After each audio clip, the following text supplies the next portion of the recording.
नमस्कार, मी मारुती गुंडीले नळगीरकर. आपण पाहत आहात केजी न्यूज इंडिया मराठी. पाहूया आजची ठळक बातमी. आत्नूर गव्हाण या परिसरामध्ये परतीच्या पावसाचा धुमाकूळ, परिसरातील घरांची पडझड तर शेतकऱ्यांच्या पिकाचे मोठे नुकसान. लातूर जिल्ह्यातील जळकोट तालुक्यातल्या आत्नूर गव्हाण परिसरात परतीच्या पावसाने धुमाकूळ घातला असून अतिवृष्टीमुळे परिसरातील घरांची पडझड झाली असून शेतकऱ्यांच्या शेतीचे मोठे नुकसान झाले आहे.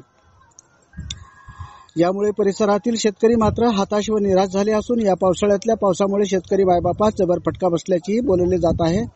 शासन प्रशासनही शेतकऱ्यांच्या मदतीसाठी पुढे सरसावले असल्याची माहिती मिळून आली असून आमचे प्रतिनिधी गणपत वजिरे यांनी जळकोटचे तहसीलदार माननीय राजेश लांडगे साहेब यांच्याशी यासंबंधी संवाद साधला असता लवकरच शेतकऱ्यांच्या बँक खात्यावर अनुदान वितरणाची कार्यवाही सुरू करण्यात आल्याचेही त्यांनी सांगितले.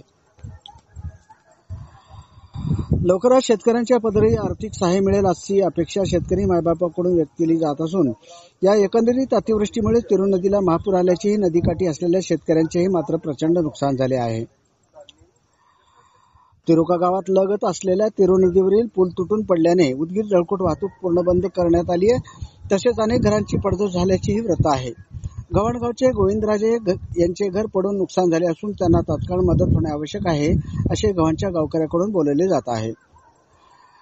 जळकोट तालुका प्रतिनिधी गणपत वजिरेसह केजी न्यूज इंडिया मराठी. आपण पाहत राहा जिल्हा राज्यातल्या घडामोडी. व्हिडिओ पॅलेसला सबस्क्राईब करा आणि बेल आयकॉनवर क्लिक करायला विसरू नका.